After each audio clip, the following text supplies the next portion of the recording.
Hi, I'm Josh Malm, and thank you for tuning in for another expert series.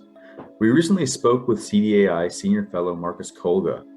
Kolga is a digital communications, global human rights, sanctions, disinformation, and cybersecurity expert. He's also a writer, documentary filmmaker, and political activist. In this excerpt, Marcus discusses Russia's quote-unquote repression trap, as well as the Siloviki, or the Securocrats, a group of high-ranked politicians in the top state institutions of the Russian Federation who used to be the members of military or of the security services and worked closely with Vladimir Putin in the early years of his career. Can we get into the terms securocrat and repression trap? And why has political power been shifting from civilian technocrats to so-called securocrats in Russia? Since coming to power in 2000, Putin has systematically purged the government of Yeltsin-era reformers and Democrats, those who continue to advocate for transparency, democracy, and the rule of law, and who criticize and challenge Putin's policies have faced growing repression. Today, their voices are simply no longer tolerated in Putin's Russia.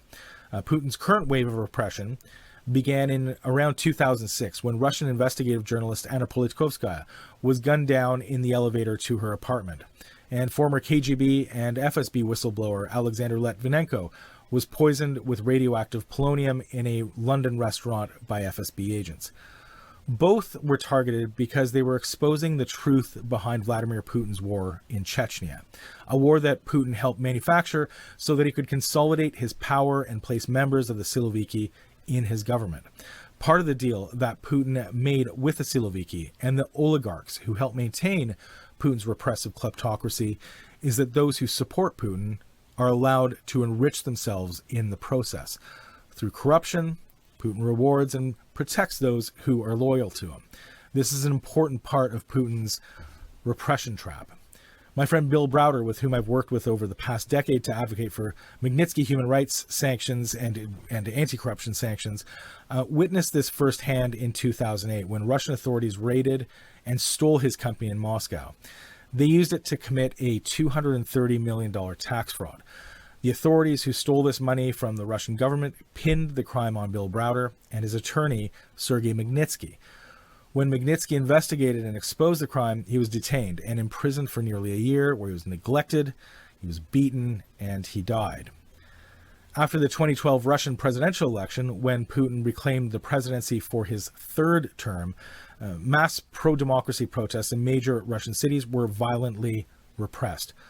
Opposition leaders were forced to flee. Those who did not faced incarceration or worse. In 2015, leading opposition leader Boris Nemtsov was shot several times just steps from the Kremlin. His colleague and protege, Vladimir Kara-Murza, was poisoned twice and barely survived. The same Russian security services assassination team that targeted Kara-Murza was assigned to kill Russian anti-corruption activist Alexei Navalny back in August 2020.